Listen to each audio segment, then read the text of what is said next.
Hola, sean bienvenidos a el quinto capítulo de esta serie de Historia de la Filosofía. En esta oportunidad, como pueden ver, en el título hablaremos de Alejandro Magno. Podrías preguntarte tal vez por qué abordamos a Alejandro Magno si esto entraría más que nada a una serie de historia de las ideas políticas. Pues porque Alejandro Magno va a tener cierta idea, cierto pensamiento político que terminaría por influir en lo que sería la siguiente etapa de la historia de la filosofía, a saber, la filosofía helenística. Así que es menester conocer qué influencia tuvo Alejandro Magno y a su vez qué influencia tuvo la conquista de Roma sobre lo que sería Atenas, ¿no? Vamos a ir comentando un poco de Alejandro Magno, de quien no se sabe muchísimo en respecto a la filosofía, se sabe con respecto a la historia, se puede decir historia en general, y luego abarcaremos las cuestiones que desembocaron en el nacimiento de las escuelas helenísticas. Así que vamos a ir comenzando. La bibliografía no es ninguna, no voy a dar ninguna bibliografía en esta oportunidad, ya que es básicamente como un puente entre lo que sería Aristóteles y los helenísticos. Así que hablemos directamente de Alejandro Magno. Alejandro Magno nació en el año 334 y murió en el año 323. Básicamente no vivió mucho. Nosotros sabemos que él fue hijo de Filipo y Filipo fue hijo de Rey Amintas. El rey Amintas, recordemos que tenía como médico a Nicómaco, padre de Aristóteles. Filipo iba a convocar a Aristóteles para que eduque a Alejandro Magno, a su hijo. Entonces, Alejandro Magno va a tener una relación constante de alumno-maestro con Aristóteles. ¿Qué es lo que le enseñaba Aristóteles a Alejandro Magno cuando este último era joven? Pues es un poco complejo, no se sabe mucho de ello, es algo que siempre se busca estudiar o llegar a conocer. Sin embargo, hay ciertos puntos muy interesantes que se podrían ver, ¿no? Uno, que supuestamente Alejandro Magno no era muy obediente o que tenía cierta visión distinta a la de Aristóteles, que lo paraba haciendo renegar, ¿no? Una relación tóxica con respecto a lo que sería un maestro y un alumno. Inclusive hay cierto cuento, cierto mito, no mito, ¿no? Porque mencioné el término mito, aquí en filosofía es un poco complejo, así que no. Supuestamente esto no está completamente verificado, no se sabe a ciencia cierta, sin embargo sería lindo mencionarlo, ¿no? Supuestamente Alejandro Magno estaba enamorado de una señorita. Y esta señorita lo paraba distrayendo de las enseñanzas que le iba brindando Aristóteles, ¿no? Entonces Aristóteles, que nosotros sabemos, pues habla de la división de tres almas y que el hombre posee estas tres almas en su conjunto, dando como prioridad al alma racional, tiene una finalidad práctica tal alma racional, y esa es el justo medio, ¿no? Ni por las pasiones de un lado, ni por las pasiones del otro lado. A saber, en el amor no te puedes entregar de manera tan pasional, según Aristóteles, ¿no? Con respecto a esto iba a haber un problema, ¿no? Que Alejandro Magno iba a seguir detrás de esta señorita. Y hasta el punto en el cual Aristóteles se cansa y le llama la atención. Y en una de esas llamadas de atención que le hace Aristóteles a Alejandro Magno, la señorita estaba por un costado escuchando. Y cuando terminó de escuchar a Aristóteles, se ideó un plan. Llega la noche, Aristóteles estaba en su pequeña morada y alguien toca la puerta.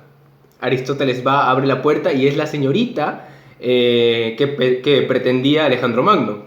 ¿Y qué hace esta señorita? Pues frente a él se desnuda y le dice: si tú me haces de caballo, no me haces de caballo en el aspecto de juego. Han visto cuando un padre juega con su hijo al caballo y supuestamente el hijo se sube encima, ¿no? Ya eso. Si tú me haces de caballo, yo seré completamente tuya, le dice.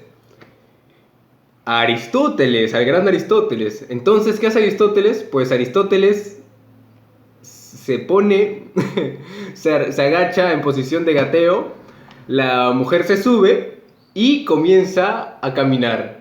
O sea, Aristóteles cae en la tentación. Inclusive supuestamente Alejandro Magno ve esa situación y se comienza a reír de Aristóteles, lo señala y se ríe. No que tú decías lo contrario, no que tú profesabas lo contrario, miren lo que has caído por el deseo de una mujer. te terminas humillando de tal manera y poniendo tu alma vegetativa, porque el alma vegetativa contiene la reproducción, por encima de tu alma racional. Esto no está asegurado, no crean que lo que les estoy contando es real, es este tipo de anécdotas con cierto misticismo, ¿no? O pues ciertas dudas, que sería interesante comentar, ¿no? Alejandro Magno va a tener una idea muy parecida a su padre. Su padre quería expandirse, Filipo se quería expandir Macedonia. Y Aristóteles hasta cierto punto estaría de acuerdo, sin embargo hay una breve contradicción. ¿Cuál es esta contradicción? Que Aristóteles hablaba de una división muy, muy interesante, y es el hecho de que supuestamente el hombre en la polis, recordemos que hay una relación muy cercana entre el hombre y el cívico, o lo que sería el ciudadano. El hombre es hombre en la polis y el hombre es hombre que participa en política. Los que están fuera de la polis, fuera de lo que sería Grecia o Atenas, en este caso como polis, son unos bárbaros. Y unos bárbaros en materia de ¿qué? De que son unas fieras, bestias, o son un dios. Y como no son un dios, entonces son unas fieras o bestias. Por consiguiente, todo bárbaro es una bestia. Y ellos no están capacitados para asimilar nuestra cultura superior, nuestra filosofía superior. Pero ¿qué iba a pasar? Supuestamente Alejandro Magno quería expandirse, pero esa expansión iba a traer como consecuencia la asimilación de la cultura griega o helenística, helena, a lo que serían los pueblos bárbaros, a aquellos que están más allá de la frontera. Y eso no era aceptado por Aristóteles, pues, porque el griego tiene cierta superioridad y su cultura superior no se puede mezclar con las otras. Ese iba a ser un punto, por ejemplo, que Aristóteles, siguiendo su filosofía, no hubiera aceptado de Alejandro Magno. Inclusive después hacen una persecución a Aristóteles en Atenas, recordemos, tiene que abandonar el liceo y fugarse para morir después de 3 meses. Este plan de expandir Macedonia por toda Europa que tenía Alejandro Magno, como supuestamente lo que sería una monarquía divina, no se iba a realizar. Uno, porque por cuestiones políticas era un poco más complejo de lo que se pensaba, y número 2 y más importante, porque Alejandro Magno murió joven, como les mencioné. Y bueno, supuestamente esto iba a ser un paso de la polis griega a lo que sería el cosmopolitismo. Iba a realizarse una síntesis entre las diferentes culturas, como les mencioné. Miren, lo que no hizo Alejandro Magno con Macedonia, sí lo va a hacer Roma. Nosotros sabemos que el Imperio Romano se iba a terminar por expandir en gran parte de Europa, y durante los próximos años iba a ser de influencia e inspiración para otros tipos de doctrinas, como por ejemplo para el nazismo. ¿Qué es lo que iba a pasar? Alejandro Magno, los principios de Alejandro Magno, que no se llegaron a concretar y sí fueron al final llevados por lo que sería Roma, ya no por Macedonia, sino por Roma, iban a traer un antes y un después en la historia general, y no solo en la historia general, sino también en la historia de la filosofía. Un salto de paradigma, se podría decir. A saber, se iba a presentar una nueva era. ¿Por qué? Porque iban a morir las polis, la ciudad-estado. No que supuestamente había cierta independencia entre las polis, una democracia. No, ahora va a haber una monarquía, y a su vez toda esa monarquía va a ser gobernada obviamente por solamente un individuo, a saber lo que sería el emperador. Y esto iba a tener un gran problema. ¿Por qué? Porque en la práctica esto se iba a ver completamente desordenado, completamente ajetreado. La libertad que tenían las polis se iban a convertir en meramente una provincia. Nosotros ya no somos una poli independiente, somos una provincia de la gran monarquía que está creciendo a manos de Roma, ¿no? Entonces, no solamente iba a pasar esto, sino que la filosofía va a dar un salto completo con la muerte de lo que sería el ciudadano. Muere el ciudadano, ¿por qué? Porque al haber tanto caos por una monarquía inestable, ¿qué iba a pasar? Por ejemplo, ojo, cuando muere Alejandro Magno, se comienza, en todo lo que pudo conquistar, se comienza ¿cómo se le dice? A desordenar, comienza a haber caos y problemas. Entonces el hombre, que en un principio, como les expliqué en los anteriores capítulos, tenía una relación muy cercana con la polis, el hombre es hombre en la polis y participa en la política, se va a mostrar ajeno a la política. ¿Por qué? Porque ve caos. Va a morir el ciudadano. ¿Y quién van a ser? Van a ser el individuo. Es aquí donde ya se pasa de la totalidad o la colectividad a lo que sería la individualidad. La muerte de lo que sería el ciudadano trae el nacimiento del individuo, ¿no? Entonces, esto es una especie de desvinculación del animal político aristotélico y de esta también relación que hace, por ejemplo, tanto Platón como Aristóteles de la ética y la política. La ética y la política van a ser separadas, porque la política ya va a ser despreciada hasta cierto punto por el caos político que existe después de la muerte de Alejandro Magno y el caos también sucedido luego por Roma. Eso va a ser desplazado y nos vamos a centrar en la ética, y en la ética en un aspecto más individualista. Hasta cierto punto va a predominar el egoísmo, y eso va a ser un gran problema, ¿no?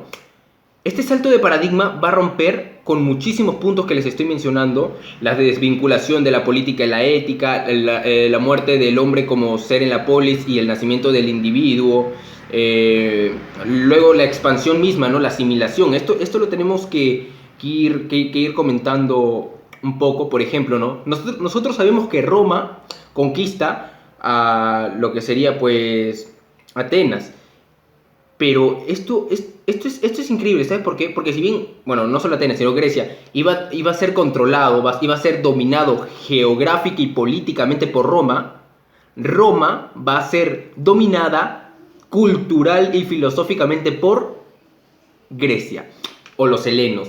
Es como que Roma conquista de manera política, a la fuerza física, pero intelectualmente asume los rasgos helénicos. Por eso siempre hacen este tipo de chistes de que Roma se copió de Grecia, de los helenos, pero es una cuestión indirecta, una cuestión inconsciente lo que pasó en la historia. Esa asimilación, esa victoria con derrota, es algo increíble, ¿no?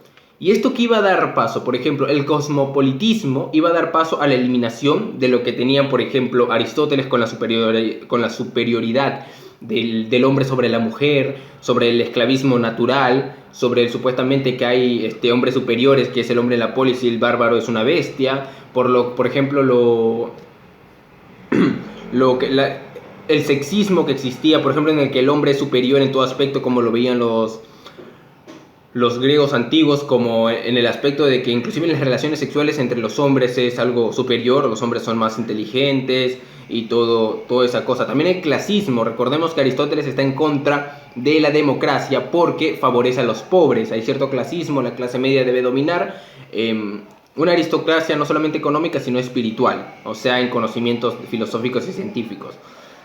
Todo esto se va a ir eliminando con el cosmopolitismo, porque, por ejemplo, Alejandro Magno va a hacer que sus guerreros se casen con las mujeres de los pueblos conquistados, o cuando Roma termina por asimilar la cultura helena, ya no va a haber tanta diferencia entre lo que serían las cuestiones culturales, políticas, místicas, etcétera, sino meramente raciales. Pero al no haber una diferencia cultural, ya no podemos hablar de un hombre superior como lo creía Aristóteles. Por consiguiente, este racismo iba a ser eliminado. El sexismo, el racismo, el clasismo y todo tipo de diferencias iban a verse, ¿cómo se le puede decir?, desaparecidas poco a poco. Esto, por ejemplo, se puede expresar en el epicureísmo. Recordemos que el epicureísmo acepta en su escuela a los esclavos. Por ejemplo, también tenemos a los estoicos que decían no existe tanto una esclavitud que así clasista, sino la única esclavitud es la esclavitud de la ignorancia. O luego lo que dirían los estoicos, por ejemplo, teniendo tanto a Marco Aurelio como un rey y a Epicteto como un esclavo, algo que también luego retoma, por ejemplo, Hegel, ¿no?, en La conciencia infeliz y todo eso. Es más que interesante lo que se menciona aquí porque esta fragmentación del ideal griego de totalidad a lo que sería el individualismo y la separación de la política iba a traer, como les dije, una ética, pero una ética individual, una ética ya no relacionada con la totalidad de la polis. Y estos problemas políticos van a traer infelicidad al hombre. Cuando el hombre se encuentra perturbado es cuando necesita buscar una filosofía propia para poder ser feliz. una finalidad práctica individual. Cada individuo sabe cómo ser feliz, o por lo menos busca cómo serlo. Y es ahí donde se fundan las escuelas helenísticas romanas. A saber, aparece como el cinismo, aparece el epicureísmo, el estoicismo, aparecen un montón de escuelas, inclusive hay más escuelas, solamente que no se tocan por cuestiones más académicas, ¿no? ¿En qué podemos concluir con todo lo que hemos estado hablando ahora sobre todo Alejandro Magno y la cuestión de Roma? Uno, que Alejandro Magno tenía un plan cosmopolita de realizar o crear una monarquía divina, general, en la cual él iba a gobernar. Punto que hasta cierto plano estaría de acuerdo Aristóteles, sin embargo, no en la asimilación de la cultura helénica por parte de los bárbaros, ya que los bárbaros no son lo suficientemente hombres como para tener esta cultura superior que tenemos nosotros, supuestamente. Y Alejandro Magno va a fallecer joven. Va a haber cierto caos en todos los pueblos conquistados, eso va a generar una fragmentación, división de lo que sería el plano político y ético, a saber, el político como algo más general y rechazado porque estamos en una situación de caos. Va a primar el plano ético, a saber, la ética individual, la búsqueda de la felicidad o de cómo no estar tan perturbado por una situación completamente caótica, ¿no? Esto también va a su vez causar la división o la fragmentación en lo que sería el ciudadano, que el hombre es hombre en la polis, no. Estamos hablando de un cosmopolitismo. La polis se convierte en una provincia de la gran monarquía. Entonces muere el ciudadano y aparece el individuo, ¿no? Centralizándose en sí mismo, ya no en relación con lo que sería la polis.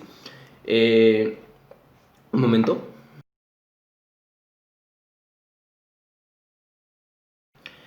Tales cuestiones iban a ser llevadas luego por Roma, ya que no lo pudo lograr en su totalidad Alejandro Magno. Roma se va a terminar de expandir por gran parte de Europa, y si bien iba a conquistar a los helenos de manera geográfica, iba a sufrir una conquista cultural, filosófica frente a la cultura helena, porque van a haber cosas diferentes hasta cierto punto. Recordemos que no por nada también Aristóteles decían que ellos eran superiores y lo iban a tomar de manera indirecta, inclusive, ¿no? Es como que yo conquisto algo de manera con la fuerza física, y en esa conquista ellos me conquistan de manera cultural, inconscientemente. Es algo que luego también se puede ver en una supuesta dialéctica de señoría y la servidumbre. Podemos relacionarlo aquí con Hegel también, hasta cierto punto, ¿no? De una manera un poco más distintiva. Y bueno, ¿qué más se podría tocar en esta oportunidad?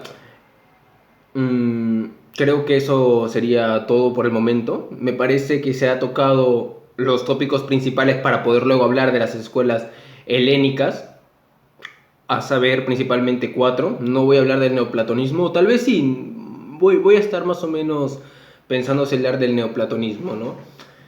Bueno, eso sería todo. Recordemos las conclusiones que les acabo de dar. Poco a poco luego la Biblioteca de Alejandría se iba a fundar, e inclusive se iba a desprender cada vez más el foco ateniense de la filosofía y la ciencia, y se iba a enfocar más en lo que sería la Biblioteca de Alejandría.